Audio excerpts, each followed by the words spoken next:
This is the Texas Land Guys podcast, hosted by brothers Tim Dosch and Tom Dosch. With their partners David Marshall and Trip Rich, they have built DMRE, the leading land brokerage in Texas. With decades of experience brokering deals between landowners and real estate developers, they take you inside the deals that move the market.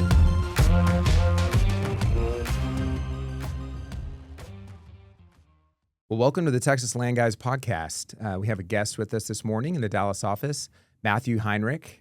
Matthew, welcome to the podcast. Thank you for having me. Appreciate it. Appreciate you joining. It's going to be fun to have our first banker on the Texas Land Guys podcast. First one. Excellent. Excellent. Yeah. So do you want to give us just a quick overview of yourself, just where you are? You're obviously here in Dallas with me, but just kind of what you do professionally and some of the other just high-level topics we're going to hit this morning that you're involved with. Sure. So Matthew Heinrich, I'm with Liberty Capital Bank. I've actually been there a month. Just made a transition, but been in the commercial lending space over 10 years, in the banking space almost 15. Also executive director over Dallas Real Estate Ministries. Absolutely love and adore the organization that I'm doing. But yeah, live here locally, live in McKinney, work in Addison. I think that's a good, quick summary. Yeah, I was trying to remember when we first met, but I think it might have been at like some kind of a ministry breakfast or lunch or something. Redemptive Real Estate. Okay. First time I met face to face, but was introduced prior to that, I think, through Jeff Gearhart.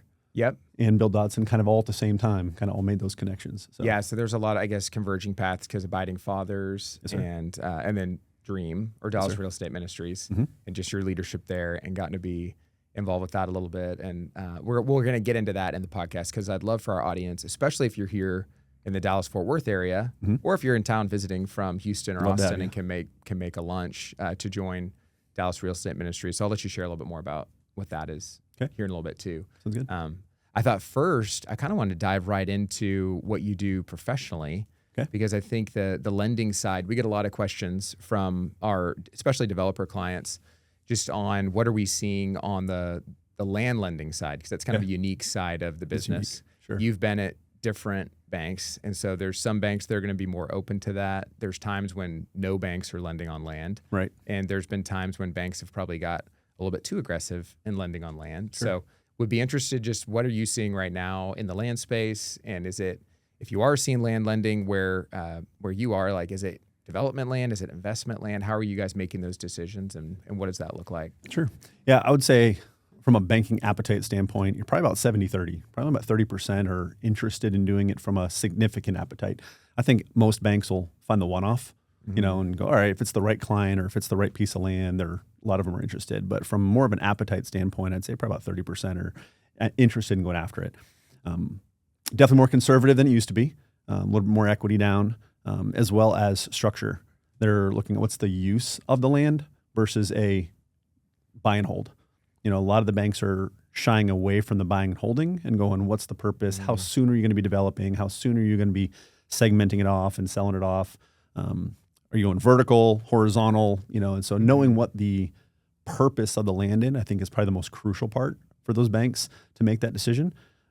They usually like to have that relationship component to it. So not just the land hold, not really just a bridge factor, but hey, we want to know what that use is, and we want to be potentially part of that as well. So knowing that where we're at. When you're thinking about like timing and what a bank's looking for, then if you're talking to a single family developer that's maybe going to develop lots, or you're talking to maybe it's a multifamily developer, maybe they haven't developed in the past, but they want to develop. I know we've seen a lot of that in some of the growth markets around DFW. So is the bank lending on one of these land loans like a 3-year term, or what are these normally looking like? Because it sounds like they don't want it to be a longer term loan where it's more of an investment speculative play. They want to know that there's a pretty short duration to it. Yeah, and some of it's going to depend on where they're at in that timing, because they're going to also look at it and go, are they in that early development phase where they're still figuring it out, or do they have it figured out? P&Z's done, plans and specs, like they know what they're doing with it. If they know that, but they're still not sure of a groundbreaking timeline, then that's when we'll get in. All right, we know that this is ready. We know it's zoned right. We know we're going to develop it. And it's just a matter of just the timing lined out. Then that's something that we would, be able to do a 3-year IO into even a mini perm, if depending on what that, if it's a vertical or if it's a horizontal, selling off lots. But in the lot standpoint, if they don't have those worked out and they're just saying, hey, we think this is going to be good, that's more the investment play. And you're going to have a much smaller appetite for those that just want to buy and say, we got to go through all the due diligence to make it happen.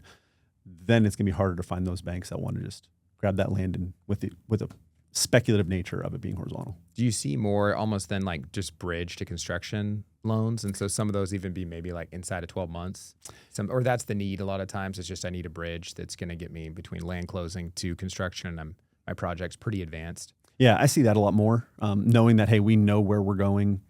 So yes, we bridge to construction, but doing both. And again, that's where a lot of the banks who have that appetite want to do both. Not a lot want to do just that bridge component with the takeout of the horizontal or of the vertical. At least from my experience, it's definitely, what's that project looking at? So 12 months of kind of speculative nature of it that should be breaking ground in the next 12 months, but still doing, a full 3 years of interest only as you're developing, as you're drawing up to complete the project. And we've seen a lot of those. I know we were talking at lunch a while back about there's a lot of these projects that were probably set up exactly like you just said, and then they just still haven't broken ground. And so we got to the end of the 3 years, and then now there's been extensions, and there's several of those that we've been working on, talking to the owners about, the developers, talking to some of the banks about where maybe they've extended like 4 or 5 times just because of what happened in 2022 when rates spiked. Sure. Do you have any kind of a sense for just like how prolific that is? I mean, you assume it's pretty prolific in some areas, like northern suburbs of Dallas and just areas where there was so much speculation and planned development. Yeah, and we were into all that, no matter what kind of project we're looking at, whether it's land, whether it's a project that's slowing and delays, and we know that's part of banking. So as long as we have good relationships with our people, we know that, what that plan is. We know why the delays are happening. I mean, you talk about on this podcast all the time, it's relationship, it's communication. We want to make sure we know what's going on. When the bankers don't hear, that scares us. When we're just in communication, that things go wrong or things go sideways or something happened, we get it. We understand on our side too that happens. And how can we work with you do we need to extend that IO term? Do we need to extend the period? Do you need to do a capital raise and give you time to do that? Let's just talk through it and get to that point.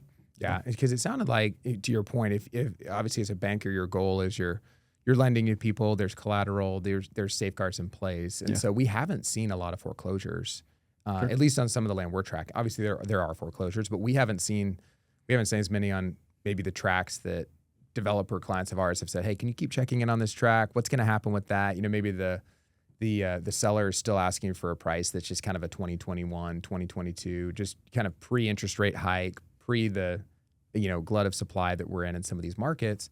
They're not going to get that price, and so the development market's thinking they've got to lose the property. They're if they use debt, they're going to lose it, and so that's just such a current or a common thread that we'll hear is like all these levered landowners and developers. And it was interesting just talking to you and just understanding it more from a banker standpoint, which made sense. Where you said, I mean, if you have a relationship with this person, the first time that they can't pay off their loan, you're not just going to try to take the keys back right away on the property. It's like, it's just not, that wouldn't be good, right? Relationship building as a banker. Right. You get the big bad banker, bad reputation where, the bankers are so bad. And it's like, we don't want your property. We don't want the keys to your building. We don't want to be a landlord. That is not our goal. Our goal is to help you be successful. Our goal is to help you, if you need to get rid of it, we're going to assist in that and going, okay, how can we help you get rid of it? It's not being managed properly or the market's not there. How can we get rid of it in a positive way that's hopefully a win-win-win for everybody? And in those scenarios, there's obviously a little bit of loss somewhere. Yeah. But we don't want to just take your keys. We don't just want, that. I joke, and some of your audience might be the hard money lenders, but I joke and say, we're not a hard money lender. We don't want the collateral. Some hard money lenders want the collateral. We don't.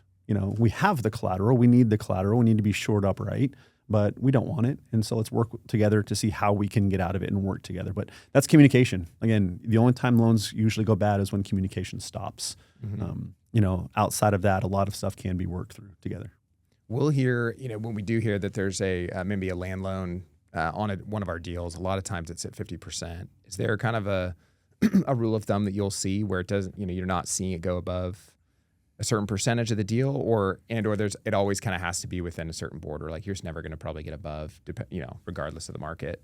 Yeah, I'd say right now you're probably majority. You're probably the 50%. I'd say 50% is also that comfortable range where if there's a little more speculative nature on it versus, hey, we're breaking ground in the next 12 months.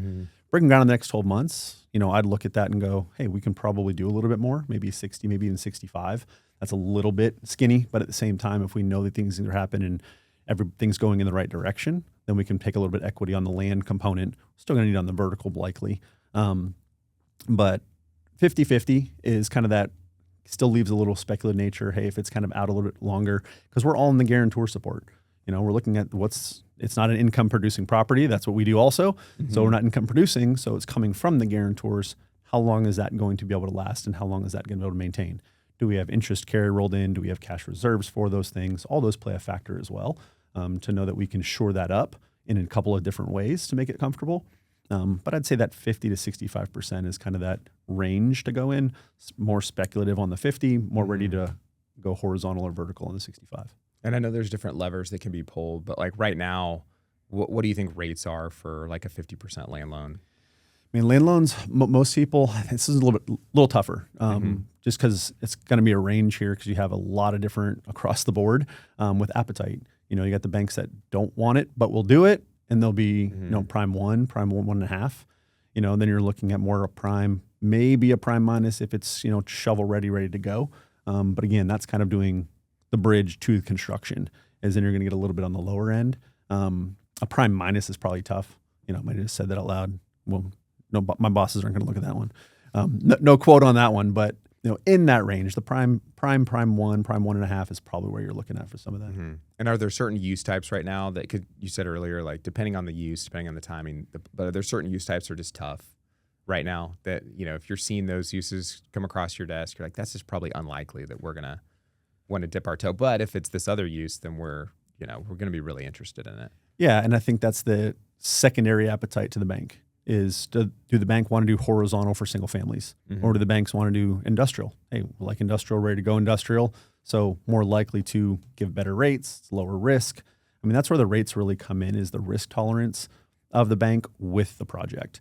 What's the guarantor strength behind it? What's the money behind it? LPGP, strength behind it. Can they do a capital call to call it if they need a little bit more? Like all that stuff is done in our underwriting. So we know the whole story behind it. And that's going to be the dictation of the prices. I'd be interested to hear a little bit about just why you got into banking and what drew you into banking. And I know you spoke about relationships earlier, and so I know it's a very relational business, and you were doing some relational things before banking. But do you want to just maybe share with the audience a little bit about that journey and getting into banking, and then we can kind of go back into what you enjoy about what you do now in banking? Yeah, I will say I love banking. Like I said, I've been doing it almost 15 years. The relationship component, and my job is never the same. Every day it's different. So it's not the same repetitive and repetition every day. So that's what's kept me in banking. Genuinely, the answer for why I got into banking was God 100%. I don't have to go too far back, but I can if you'd like. But I used to be in the fitness world. I was 10 years in the fitness world.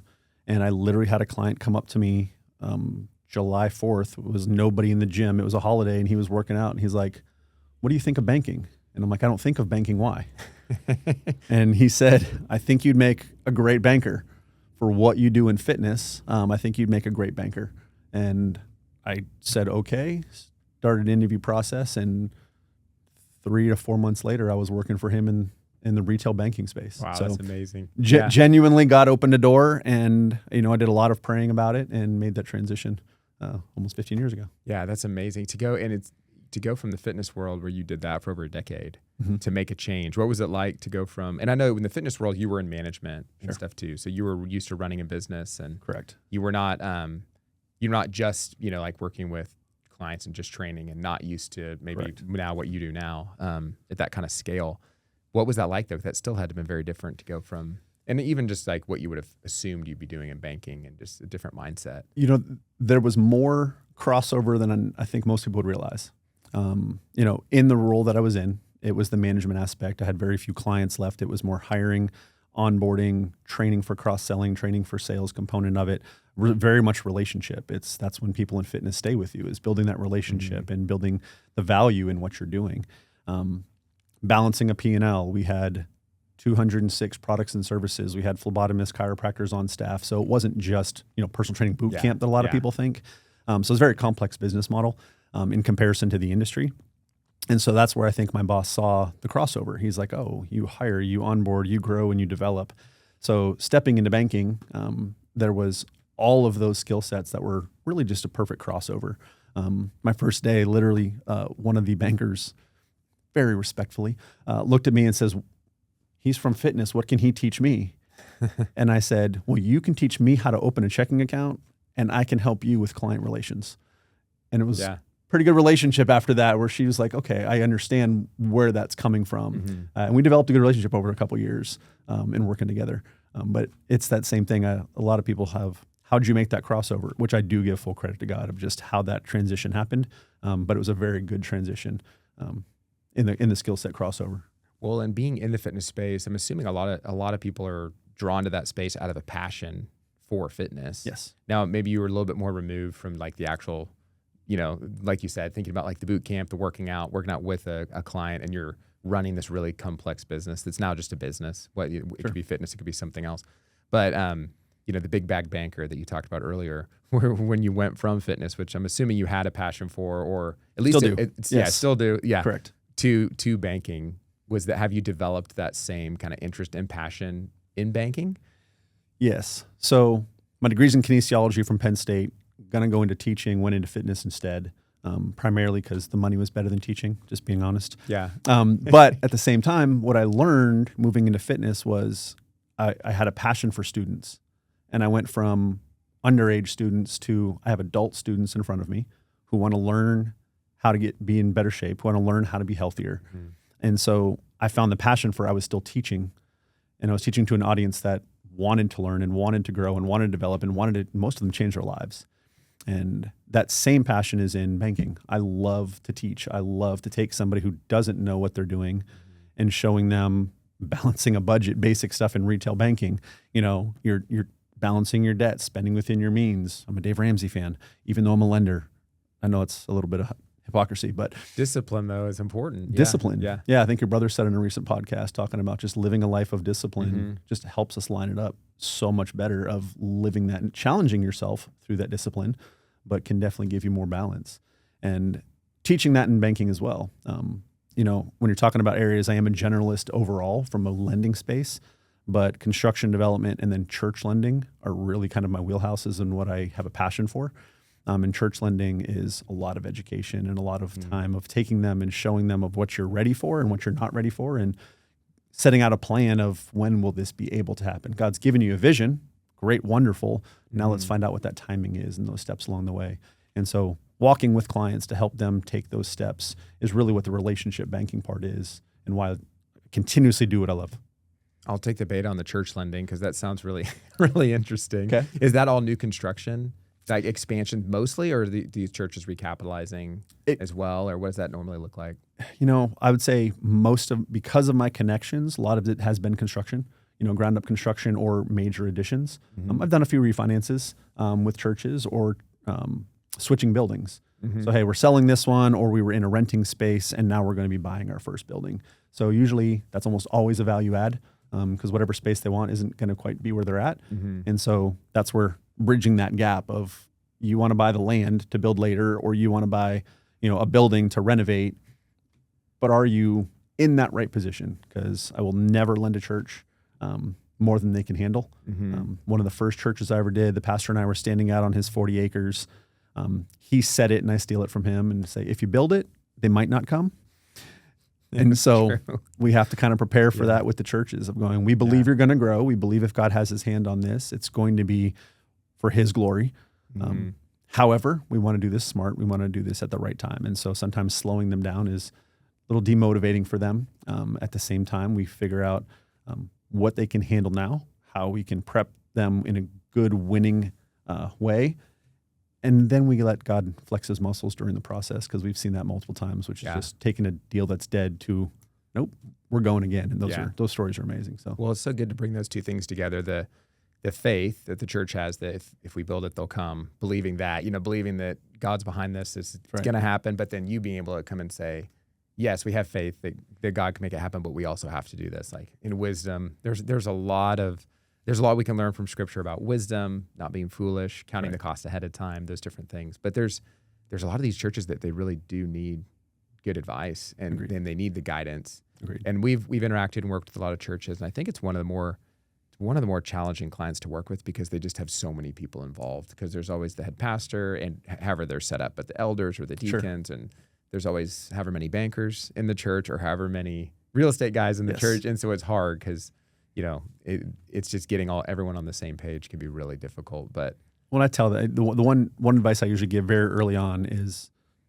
get the outside counsel, get the outside developer or the outside general contractor. You can refer as many in-house people as you want to them, which will hopefully do it and bless the church and be able to do it at a lower cost, but run it through that third-party GC, that third-party developer, so they can handle all the political side of things. And it usually maintains the health of the church better than when they try to do everything in-house.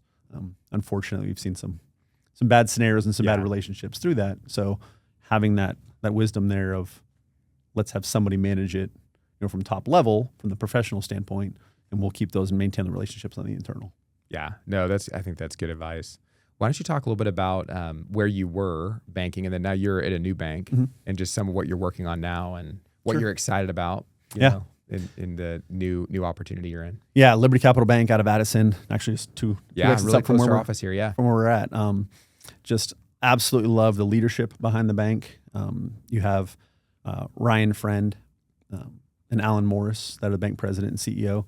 And then you have Holt Lunsford as one of the primary investors. And they started the bank and chartered it in 2008. And just... It's a good time to start a bank, right? Their story is amazing because, they got their charter in 2008. And it was because of everything that happened in 2008. They were one of the last groups of charters to have at that point, and before all the regulations changed and made it much harder to get. But during 2008, they didn't have any loans. They were a brand new charter. And so all the bad loans that happened they didn't have them on the books. And so they were able to, modify their underwriting to go, let's not do let's learn from what just happened. And in addition, we're a very solid, secure bank. And so they were able to raise capital and deposits and relationships very quickly because they didn't have bad loans on the books. So they're able to go very quickly in the very early phases to make them a solid presence here in the Addison area. And again, they primarily service the DFW area, but they bought a bank just a year ago. And so now we're in northern San Antonio and then one out in West Texas as well. So I have 4 locations, but the primary Addison one here covers all of DFW. Made the transition, one, because of the leadership, just really respected the leadership as I got to know them, but also their appetite. They do have a land appetite. They do have development and construction as well as churches. So all the things that are in my wheelhouse, they are interested in bringing on those clientele, bringing on those relationships. Very much relationship oriented. If you look at their clientele, we have some crossover, in their clientele of people that I know through the Dream Ministry, as well as some others. But what they have in their growth perspective and growth track, as well as, I'll say the first day I showed up, I work with IT, I get on and I open up my emails, and the very first email I have is their weekly corporate daily devotional in Scripture. And so knowing that was something that they wear on their sleeve walking up front was also an attraction. I'm just coming on to like-minded people. So. Yeah, that's really cool. And maybe that's a good transition when you talk a little bit about Dream, because I think that's what's always encouraged me about Dream and going and you, I know you were now the executive director of it, and big leadership role, really grown it. But it's just how open you are about the purpose of why you're there, networking people, but worshiping the Lord, sharing stories, encouraging people. But it's neat because it's always how you start every meeting at Dream. And it's really grown a lot, which is incredible. Yes, thank you. Several hundred people coming to and there's a lot of different aspects of it, but to the monthly lunches. Sure. You've had some great speakers that have come. The annual lunch that you guys do, I don't know how many people show up to that, but that's 500 or 500. Yeah, it's pretty amazing. You go there and it's like probably most of our audience on the podcast is at that one. A number of them. Which is really neat. And you've had some great speakers Thank you. at that as well. But maybe talk a little bit about how you got involved with Dream. Sure. And then what Dream is becoming. And I mean, it stands for Dallas Real Estate Ministries, Correct. DREM. Correct. I think I referred to it for a long time as Dream. Dream on accident. So, but it is Dream. Right. So if there's any confusion. Well, there's some of the veterans that say Dream, but I went to Bill Dodson, our founder. What is it? And he's like, it's Dream. It's Dream. There you go. So, but yes, that's a constant battle with some that get stuck in there. But it is Dream. Yes, sir. So yeah, Dallas Real Estate Ministries. This is actually our 40th year, so our 40th anniversary. Wow. Super excited. So 1986, Bill Dodson founded the ministry. He was the short story is he was woken up in the middle of the night and he's like, I don't know why I'm awake, but I'll get on my knees and pray. And God said, I want you to build a spiritual house in the Dallas real estate community. And he's like, I don't know what that means, but okay. And started telling people, because he was in the industry, he was in real estate, and started telling people about what his vision is and what his thought was, and finally called a meeting after some time. And the first day he said, hey, there's 12 of us sitting around, and he heard God say, as I had my 12, you're going to take these 12 and we're going to create that spiritual house in the DFW community. So how I found Dallas Real Estate Communities was actually through just networking. I had a friend that said, hey, you want to come network? And I said, great. What's a networking group? He told me. Then he said, it's, faith-based organization. I said, would love to be there. And then showed up the first time and just knew that there was something different, and have been there ever since. That was over 10 years ago. And then stepped into my role 3 years ago as the executive director, 3.5 years ago now.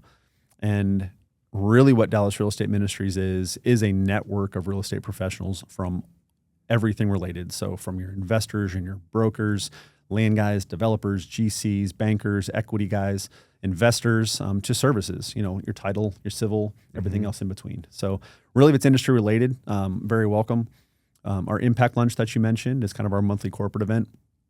And that's where we just bring everybody together to network. And we've been averaging almost 200 people a month. Yeah, that's awesome. And it's grown almost 60% since stepping in the role 3.5 years ago. And would love for people to come and check it out, because it is just an opportunity to meet like-minded people, really network with those in the DFW community. But we're usually there for a half hour, 45 minutes to network. And then I'll get up and open us up in scripture and prayer. And then our speaker is usually somebody in the real estate industry, and they will come up and give their personal testimony and how it relates to business and their personal life.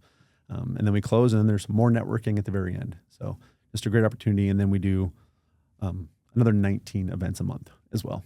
Yeah, it's amazing all that it's become and the growth of it. I think what I've really enjoyed about your approach to it has been just bringing somebody from the real estate community in Dallas to share their personal story and their testimony. It doesn't have, because these are a lot of the speakers you've had are extremely successful people, but it also can just be just somebody shoulder to shoulder, that's a peer.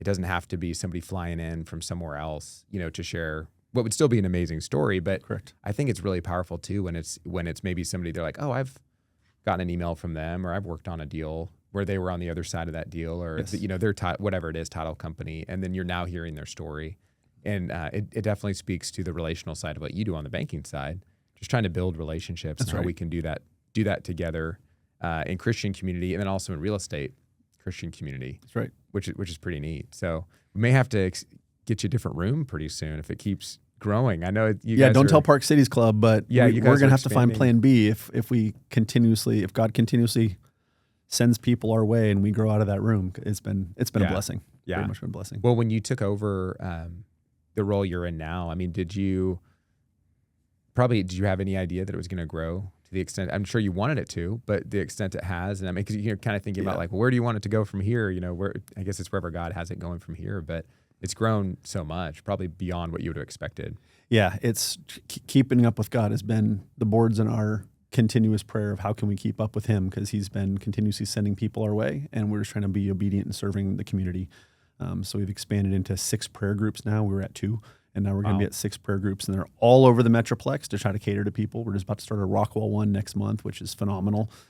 Just got into Fort Worth about 6 months ago, so we're kind of all the way across the board, which is just wonderful. And it's just, again, a networking component.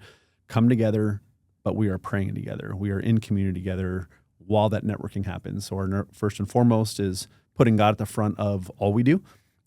Second one is encouraging people to do the same. Putting God in the front of our business is what DREAM stands for, and trying to help people build that confidence as well as that skill set.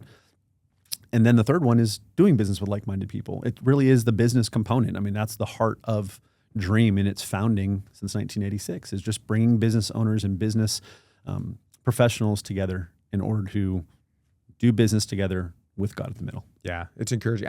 Every event I've been to, I've seen clients there. Whether Awesome. I expected them to be there or not, had no idea. Just ran into them, which is a lot of fun. That's great. What would you say, just related to Dream, and then I guess another ministry that we had connected over was Abiding Fathers, but your passion around just fatherhood and being a good dad, because I know that's important to you too, and whether that's through a specific ministry or just in general, I know that that's something you're passionate about and something that we need more of. Yeah, I think that's where our connection made, Bill Dodson's connection made originally, even more so, even though I was at Dream before I met Abiding Fathers and went through that. I sat on the Abiding Fathers board for over 4 years, and just in support of Bill's heart towards that, which developed in myself, and just the impact that ministry has, and to your point, the topic of fatherhood. The first part of the book and the first part of the curriculum is just saying, are you an absent father? Well, the way most people define it is, am I here? Am I home? Or am I, am I gone completely, or am I in the home? And Bill redefines it and says, are you an active father, not just an absent father? Because if you can come home from work and check out and not be there for your children. We know can come be on social media, can come be playing video games, can all of a sudden come back and just do work all night long. Working, and just not be around. And I have an 18, 17, 16, and 15-year-old. So very active in everything that they're doing, and is trying to be there to be supportive. So yes, very near and dear to my heart. And then helping others do that. I'm one through Abiding Fathers Ministry, a curriculum, but even just in men's fellowship through Dream. We challenge that as well in our mission marketplace that we do at Dream, which is our discipleship component. It's sitting around with men and saying, hey, what are we doing as men in the workplace? But first and foremost, what are we doing in our household, in our home? Because we know the home is the number one. So what are we doing with our personal relationship with the Lord? Then what are we doing with our relationship with our wives? Then our relationship with our children. Oh, work is fourth. And sometimes it has to be redefined for a lot of men of not moving that one to the top. Yeah, I think we've talked about it on the podcast, but it's a struggle. I mean, when you have the technology we have now where it is so available, and it could be things like video games, or maybe traditionally it would have been like sports, just getting home and just watching sports and just whatever it is, not really interacting with your family. But it's really easy to just kind of be on all the time. People are calling all the time. You're getting text messages. Everything's so important, that's always trying to vie for your attention. And your kids are right there needing you to be an active dad. Yeah. And reading through that curriculum that he put together, it's really good curriculum. And it's just so biblically based. I mean, when you look at what Bill put together all those years ago that God had him put together, it's really just out of Scripture, and it's really powerful for a reason, because that's the way God intended it to be. But that encouragement, I think, also comes through even with something like Dream, and your passion about trying to help those that are coming and being part of Dream to take it seriously, to see the opportunity that we have almost as like the extended family that we are in Christ, and to have community together, to worship the Lord together, like I said, to be upfront about it and not kind of hide the fact that like it's Dallas Real Estate Ministries, it's a Christian, organization. Yes. This is what it's about. And I think that's really neat. And it's encouraging to see it growing. And I know there's a lot of other people involved that are working hard and great board, great dedicating advisory themselves. board. Yeah. Correct. And very, always very active. And I'm looking forward to the lunch. I'm assuming we'll have the big aviation museum. Is that going to be there again this year? Yeah, we don't normally do it in November because of scheduling wise. I think it's October 30th. Nice. So at the very end of October this year. But we will be at Frontier Flight Museum again. Have everything lined up. Actually just met with the board yesterday and starting to organize and plan that already, being in that season. And so currently looking for all of our table hosts and sponsors and getting into that geared up time, because it's just a great opportunity to gather those in real estate in that room. And like you said, there's everybody there. There's over 500 people there, and it's just a great time of networking. We do networking before and after, and they're very similar. It's like our impact lunches times 10 is what we do. And so very excited about it coming up. And I can say it because we're coming up. We have Derry Jones speaking this year. So if you don't know him, you want to come hear him and hear his story. Very, very well connected in the real estate community. Yeah, well, if you're listening to the podcast, definitely come check out. That's a good place to get introduced to Dream if you're interested. So Yes, definitely please. come check that out. October 30th, Aviation Museum. Yes, sir. So yes, that'd be good.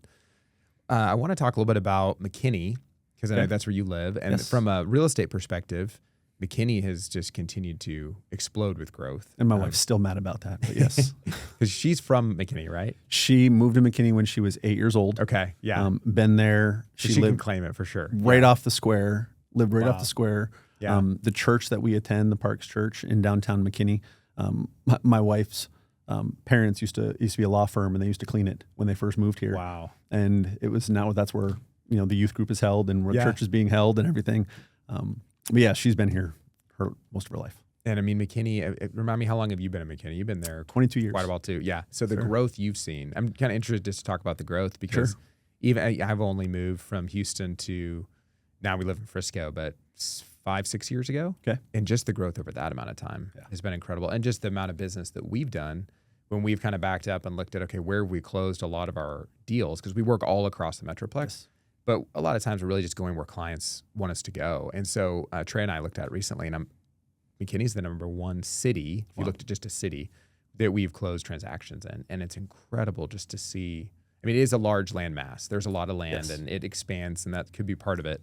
But just to see the different types of development. I mean, you have like world-class, really interesting entertainment development, like the surf park and Surf park Troy coming. Aikman Steel. And The outside arena that's coming, 121 and yep. 75. That's if you haven't seen it, monstrosity, and not in a bad way. It is amazing to huge, watch yeah. and what they're building out there right now, and just bringing more and more to the area. But when I moved there, just under 100,000 people. Now there's 237, I think last I looked.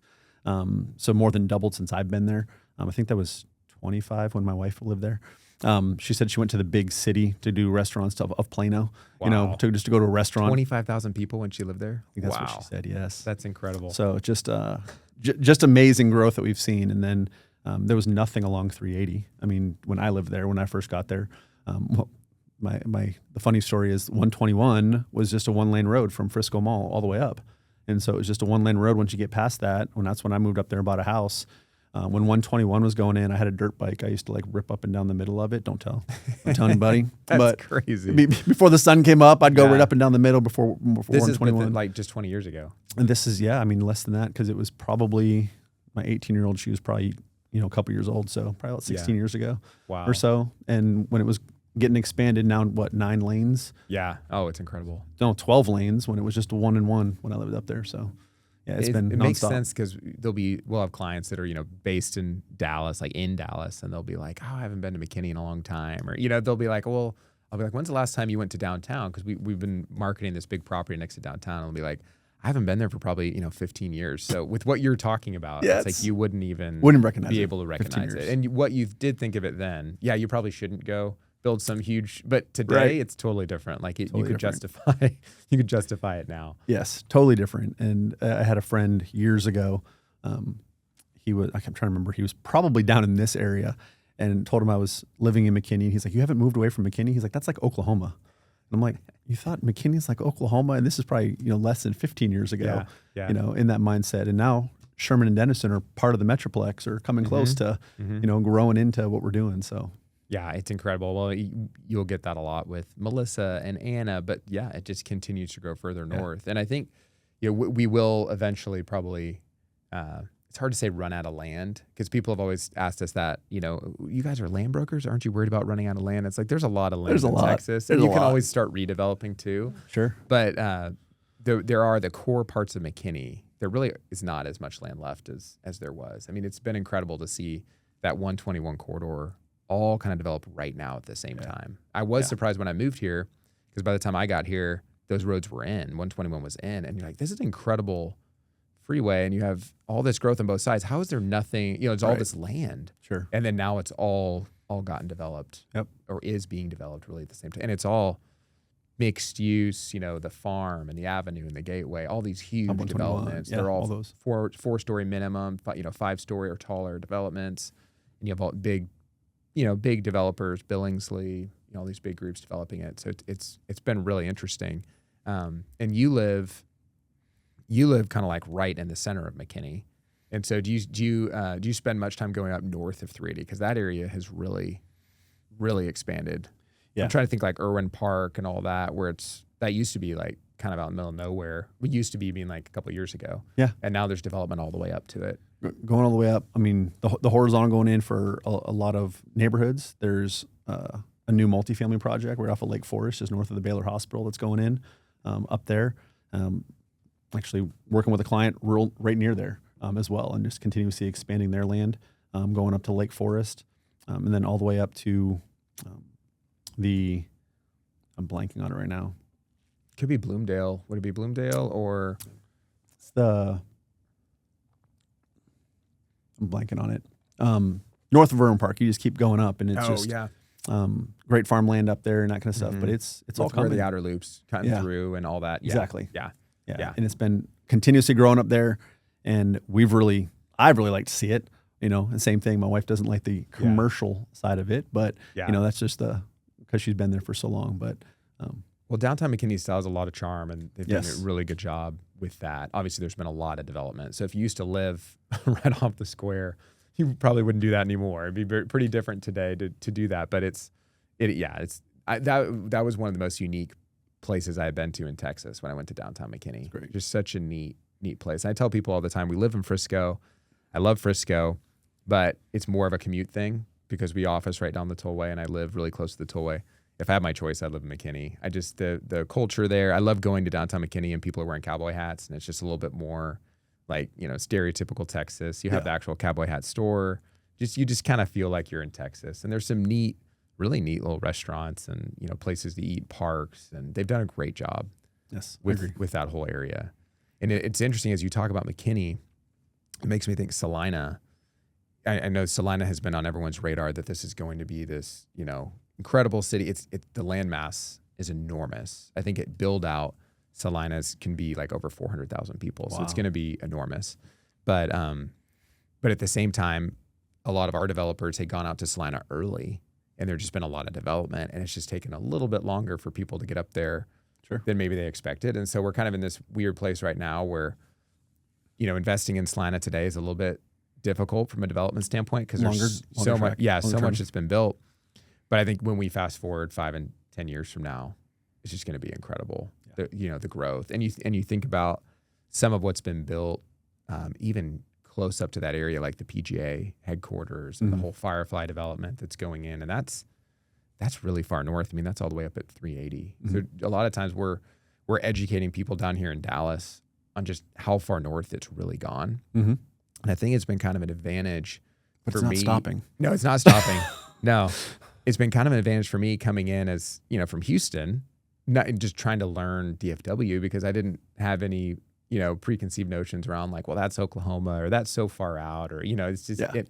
And so I came here and just saw like, wow, there's a lot of growth in these areas and there's new roads and utility. Like these look like good places to go invest. And so we've been all about McKinney and just the growth there. And, even this year, a lot of what we're working on is in McKinney, and we've continued to see like there's definitely parts of the development community that feel like, okay, there's a lot happening. Can it absorb as much as happening? But then I've heard stats like if you take that amphitheater development you're talking about, within just a couple mile radius, it's like 5,000 jobs coming because of the airport and just because of everything that's being built, which is so good for that part of town. Right. And so you probably won't be leaving McKinney anytime soon. No. I'm guessing. No, been there for a long time and don't foresee us moving anytime soon, going there.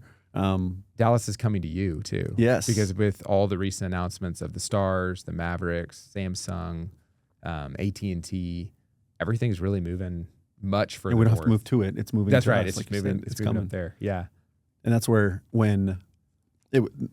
not exactly, but the talk years ago when Boyd High School was built, it was the third high school was built, and just a little bit south of Baylor, just a little bit less, about a mile and a half south of 380.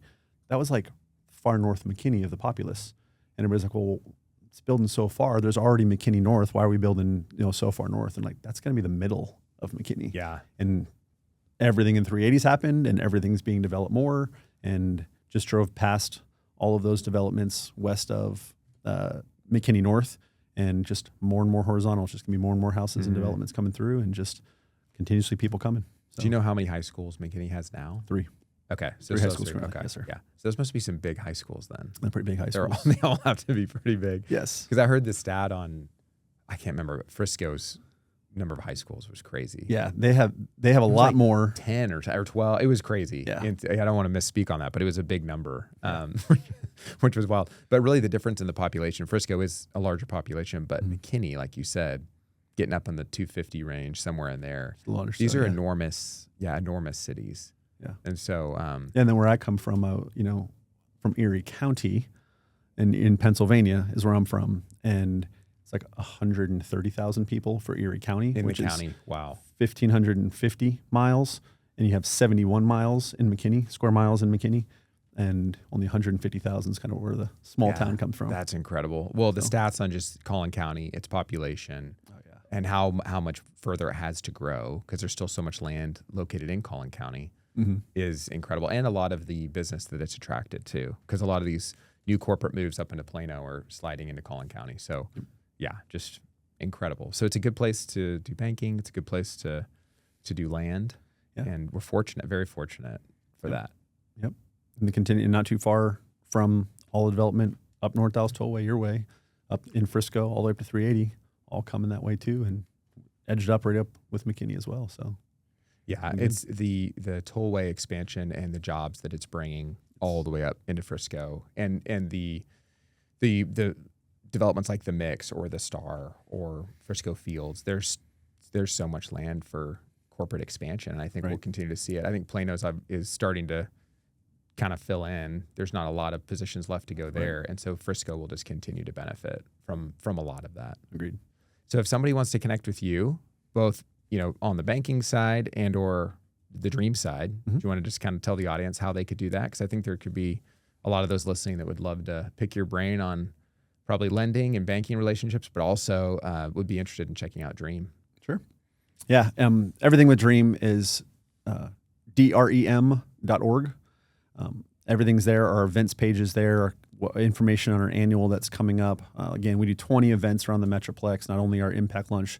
Would love to have you at that one. That's kind of our corporate event each month, but discipleship groups, prayer groups, come network within all of those. Would love to have you there. And then you can get me at Matthew at drem.com and connect with me there for any Dream information. Be happy to give it to you. And then Liberty Capital Bank. Best way to get a hold of me is my email, and it's first initial last name, M. Heinrich. That's HEINRICH at libertycapitalbank.com. We'd love to connect with you and answer any questions you have and see how I can help.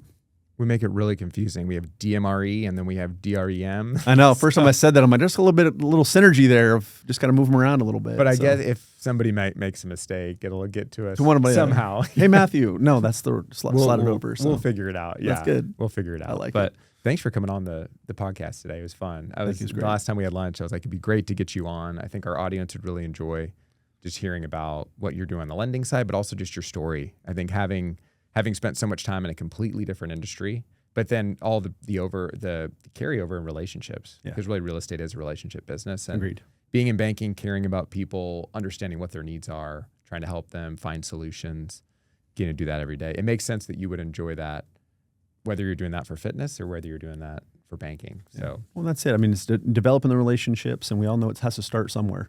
So even though earlier I was talking about, with the relationships in banking and all of the above, it's got to start somewhere. And that's where I just want to get to know you, get to understand where you're going, what we're doing, as well as know the projects that you're working on, so we can continuously have that long-term and going forward. Well, thanks again for coming on. Our audience, thanks for listening.